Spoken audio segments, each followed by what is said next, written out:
กิดเหตุคนลาวที่เฮ็ดเวียกในประเทศไทยอยู่ในอาการมึนเมาและก็ขับขี่รถจนเกิดอุบัติเหตุชนเข้ากับหันจิ้มจุ่มและก็พยายามที่จะหลบหนีแต่สุดท้ายไปบ่รอด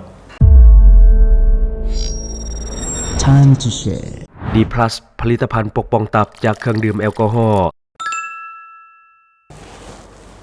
สวัสดีท่านผู้ชมกลับมาพบกับรายการทำทูแสสำหรับท่านที่ว่าอยากพลาดข่าวสารประเทศลาวอย่าลืมกดติดตามช่องของเราไว้และสำหรับหัวข้อที่เราอยากจะนำเสนอในวันนี้ก็คือเกี่ยวข้องกับข่าวที่เราได้มาจากช่อง 7 HD ที่ว่าเขาจะลงไว้น่าสนใจก็คือมีคนลาวในประเทศไทยที่เกิดอาการมึนเมาและก็ขับขี่รถซิ่งตามหันจิ้มจุ่มและก็พยายามที่จะหลบหนีแต่สุดท้ายไปบ่รอดเนาะก็คือวันที่23มีนาคมปี2025ผู้ใช้ Facebook สื่อสร้างอ้นบางบัวทองโพสต์คลิปเหตุการณ์ขณะไล่ตามสกัดเนาะครับผู้ขับรถกระบะคันสีขาวหลังจากที่ว่าก่อเหตุตามแล้วนี้สุดท้ายเนาะผู้ก่อเหตุนี่เป็นแรงงานจากประเทศลาวที่อยู่ในอาการมึนเมาเนาะ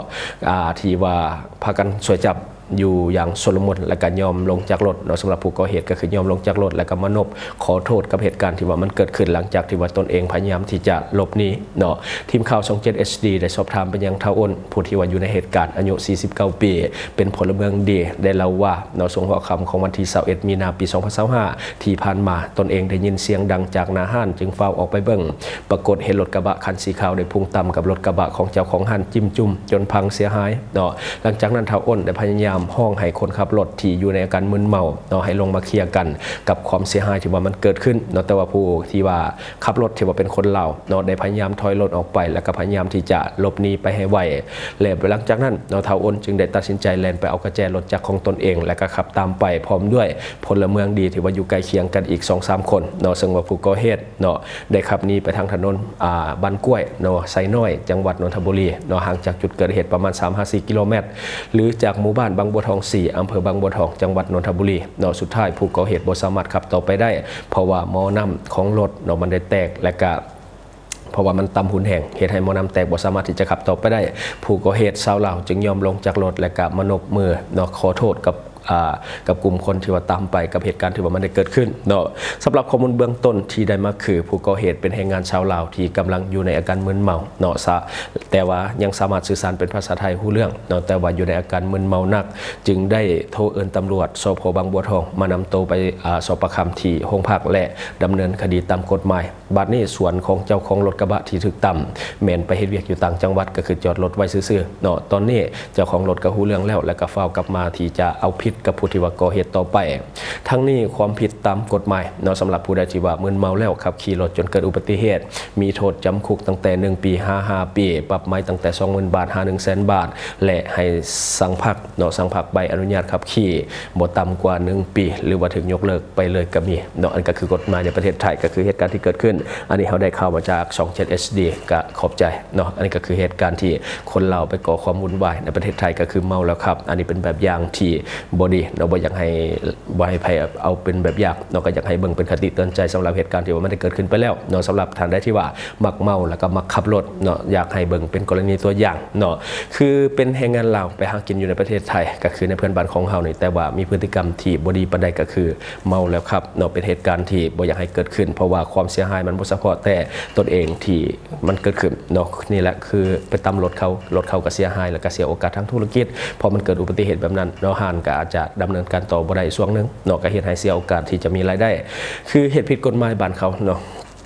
เมาแล้วครับนี่เหตุผิดกฎหมายบ้านเขาเนาะเมาแล้วครับมีโทษทางกฎหมายก็คือว่าไปหั่นแหละจำคุก5 ปีสูงสุดแล้วก็ปรับไม้สูงสุดก็คือ 100,000 บาทถ้าว่าเป็นแรงงานทั่วไปเฮ็ดเวียกจักปีจังสิมีเงินเก็บ100,000 บาทไปใส่ค่าความเสียหายอันนี้ยังบ่รวมกับ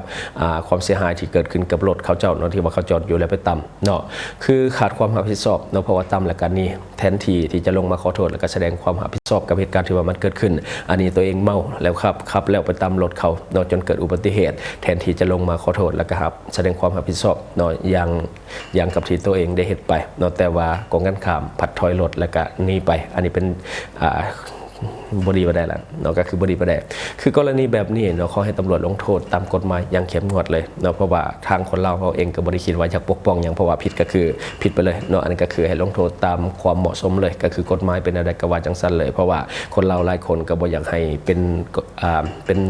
แบบอย่างที่บดีเนาะก็คือยังให้ทางตำรวจไทยดำเนินคดีตามกฎหมายให้มันเข้มงวดไปเลยเป็นกรณีตัวอย่างให้คนลาวหลายๆคนที่ว่าไปเฮ็ดเวียกในประเทศไทยบ่ให้เมาแล้วครับแบบที่มันเกิดขึ้นเนาะคือในข่าวบ่ได้บอกว่าความเสียหายเท่าใดเนาะคือความเสียหายครับทั้งรถที่เราขับแล้วก็ทั้งรถที่ถูกต่ำแล้วก็ความเสียหายอื่นๆที่ว่าเกิดขึ้นแล้วก็ยังบ่มีรายงานว่าผู้ใดจะมารับผิดชอบเพราะว่าผู้ที่ขับรถเนาะก็เข้าไปอยู่ที่เรือนจำหรือว่าเข้าคุกไปเป็นที่เรียบร้อยฉะนั้นเนาะก็บ่ฮู้คือกันว่าจะมีการรับผิดชอบกันแนวใดแล้วก็ความเสียหายทั้งหมดรวมแล้วเท่าใดเนาะรถที่ขับมาก็บ่แม่นรถของเราเนาะก็เป็นรถของคนอื่นที่ยืมมาเช่นเดียวกันเนาะก็คือต่ำแล้วก็เพคือกันเนาะคือเวลามันมีข่าวเกี่ยวกับแรงงานลาวที่ไปเป็นข่าวในต่างประเทศโดยเฉพาะในประเทศไทยนี่ถือว่าเกิดขึ้นค่อนข้างที่จะทีหลายก็คือมันก็จะสร้างความเสื่อมเสียให้กับบ้านเฮาเพราะว่าไปเฮ็ดสิ่งที่มันบ่ดีก็คือเมาแล้วครับเป็นสิ่งที่ผิดกฎหมายแล้วก็เป็นสิ่งที่บ่ควรเกิดขึ้นเนาะก็คือมันกระทบกับแรงงานคนอื่นๆที่ว่าเขาเจ้ากำลังเฮ็ดเวียกอยู่ในประเทศไทยเนาะเขาเจ้าอาจจะเบิ่งบ่ดีเพราะว่าเฮาไปเฮ็ดพฤติกรรมแบบนี้เนาะก็คือมันบ่น่าฮักจักหน่อยเลยเนาะมันก็จะกระทบแรงงานคนอื่นๆที่ว่าเฮ็ดเวียกด้วยกันมันก็เห็นให้เสียภาพลักษณ์ความเชื่อมั่นเนาะความจริงแรงงานลาวเฮาก็ควรมีสติในการใช้ชีวิตให้หลายกว่าปกติเนาะคือเฮาอยู่บ้านเฮาอาจจะใช้ชีวิตแบบซิ่วๆได้แต่พอไปอยู่ต่างประเทศหรือว่าไปหากินอยู่บ้านเพิ่นเมืองทานแบบนี้ก็อาจจะต้องมีสติหลายขึ้นเมาก็เมาได้แต่บ่ต้องเมาจนถึงขั้นว่าบ่ฮู้สติโดยเฉพาะเมาแล้วครับอันนี้เป็นสิ่งที่บ่ดีหลายมันบ่ได้เสี่ยงเฉพาะแต่ตัวเองเสี่ยงฮอดคนอื่นเนาะที่ว่าใส่รถใส่ถนนร่วมกันเพราะฉะนั้นควรจะพอประมาณตัวเองว่ากินได้ส่ำใดควบคุมตัวเองได้ส่ำใดฮอดเวลาพอกับพอถ้าว่าเกินลิมิตไปนี่ก็บ่ควรไปขับไปขี่เนาะถ้าว่าต้องเดินทางแท้ๆก็ใช้แท็กซี่เอาเนาะแต่กรณี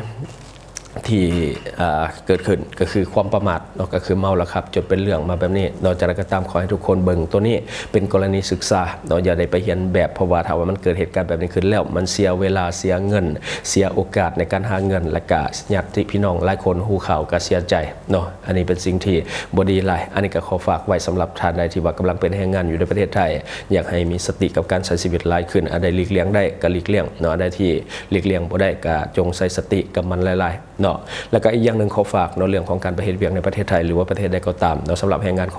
องเราเฮาเนาะก็คืออยากให้ไปผ่าน MOU ของรัฐบาลเพราะว่าเพิ่นก็เปิดกว้างอยู่แล้วอยากให้ทุกคนไปแบบถูกต้องตามกฎหมายคือทั้งไทยเพิ่นก็ต้องการแรงงานจากบ้านเฮาคือทั้งเกาหลีใต้เพิ่นก็ต้องการแรงงานจากบ้านเฮาญี่ปุ่นเพิ่นก็ต้องการแรงงานแบบจะ ขอผ่านจากบ้านเฮาคือกันแต่ว่าอยากให้ทุกคนเฮ็ดเอกสารให้มันถูกต้องบ่ว่าหนังสือเดินทางบ่ว่าหนังสือในการอนุญาตเฮ็ดเวียกเนาะเวิร์กเพอร์มิตต่างๆอยากให้ไปแบบถูกต้องตามกฎหมายเฮาเองก็จะได้รับการคุ้มครองจากกฎหมายของประเทศนั้นๆเช่นเดียวกันแล้วก็จะได้สวัสดิการที่ดีที่สำคัญก็คือเวลาเกิดเหตุการณ์อย่างขึ้นมาก็จะได้รับการคุ้มครองได้รับการช่วยเหลืออย่างทันท่วงทีเนาะคันว่าเฮาไปแบบผิดกฎหมายนี่เวลาเกิดหยังมาก็บ่กล้าที่จะไปแจ้งความยันตัวเองถูกจับเนาะคือการถูกจับบ่แม่นว่าจับแล้วปุ๊บเขาสิส่งมาเลยบ่แม่นเนาะก็คือเขาต้องไปกักขังตามกฎหมายของบ้านเขาเนาะก็คือบางทีเฮาลักลอบเข้าเมืองบางทีก็ลักลอบเฮ็ดเวียกผิดกฎหมายแบบนี้ก็จะมีโทษทางประเทศเขาเนาะฉะนั้นก็ต้องจำคุกก่อนที่ว่าเขาจะส่งกลับมาประเทศเฮาบ่แม่นว่าเขาจับปุ๊บแล้วเขาจะส่งมาเลยอย่าไปคิดแนวนั้นเนาะคันซั่นมันคนมันก็จะบ่ย่านเด้ก็คือจะลักลอบไปจังซี่แหละเขาจะปุ๊บเนาะเขาก็จะเบิ่งข้อ5ก่อนว่าเฮานี่โดนข้อหาได้1ลักลอบเข้าเมืองผิดกฎหมายหรือว่าไปท่องเที่ยวแต่ว่าไปลักลอบเฮ็ดเวียกก็จะมีการจะผิดในส่วนของการลักลอบเฮ็ดเวียกเนาะบ่มีใบอนุญาตอันนี้อยากให้ทุกคนไต่ตรองก่อนที่จะไปเฮ็ดเวียกอยู่ต่างประเทศโดยเฉพาะเพื่อนบ้านของเฮาอย่างประเทศไทยเนาะและทั้งหมดก็คือสิ่งที่เฮาอยากจะนำเสนอในมื้อนี้หวังว่าท่านจะได้รับสาระดีๆสำหรับท่านที่ว่าเบิ่งรายการเฮาอยู่คิดเห็นจังได๋กับสิ่งที่ว่าเฮานำเสนอไปก็อย่าลืมฝากไว้ภายใต้คอมเมนต์ของเฮาและข้าพเจ้าจะเข้าไปอ่านด้วยตนเองและก็ขอฝากสำหรับท่านใดที่ว่ากำลังเกียมตับเกียมไตเนาะใส่ปีใหม่เนาะก็คือจะดื่มหนักเพราะว่าคนลาวเฮานี่เทศกาลยามใดเฮาก็ดื่มหนักอยู่แล้วบ่ว่าจะเป็นเหล้าบ่ว่าจะเป็นเบียร์ฉะนั้นอยากให้เตรียมความพร้อมของตับของท่านไว้ก่อนด้วยผลิตภัณฑ์ D+ รวมทั้งผู้ที่ว่ามักกินดิบเนาะมักกินดิบกินแดงแล้วก็ซอยจุเวลากินเบียร์ของแก้มคนลาวเฮาส่วนใหญ่ก็จะเป็นพวกเลือดแปลงเนาะอันนี้ก็คืออาหารดิบที่จะนำเชื้อโรคเข้าสู่ร่างกายของท่านอย่าลืมปกป้องตับของท่านไว้ก่อนด้วยผลิตภัณฑ์ D+ ของเราตัวนี้กินดีเฮาเองก็กินตลอดเนาะแล้วก็ขอฝากในปัจจุบันเงินกีบยังอ่อนค่าอยากให้ทุกคนช่วยพยุงค่าเงินกีบให้กลับมาแข็งค่าดังเดิมแล้วก็อย่าลืมส่งเสริมสินค้าที่เป็นของคนลาวที่ผลิตภายในลาวเพื่อลดพรการนำเข้าสินค้าที่บ่จำเป็นจากต่างประเทศ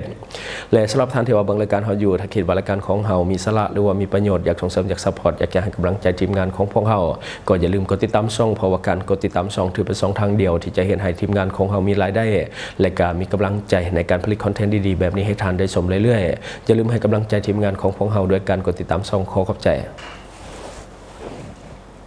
ดีพลัสผลิตภัณฑ์ปกป้องตับจากฤทธิ์แอลกอฮอล์และเชื้อพยาธิจากอาหารดิบเหมาะสำหรับผู้ที่ดื่มเหล้าดื่มเบียร์หนักๆและกินอาหารดิบเป็นประจำแน่นอนทั้งสองอย่างทำลายตับโดยกงถ้าทานเปลี่ยนพฤติกรรมเสี่ยงของทานบ่ได้อย่าลืมปกป้องตับของทานด้วยผลิตภัณฑ์ดีพลัสของเฮาซึ่งมีการปรับสูตรให้เข้มข้นตอบโจทย์กับคนลาวและยังช่วยแก้อาการเมาค้างได้ดีหลังทานดื่มเหล้าและเบียร์ดื่มดีพลัสทุกครั้งก่อนดื่มเหล้าและเบียร์และกินอาหารดิบจะช่วยกระตุ้นการเฮ็ดเวียกของตับให้ดีขึ้นอย่างเห็นได้ชัดเจน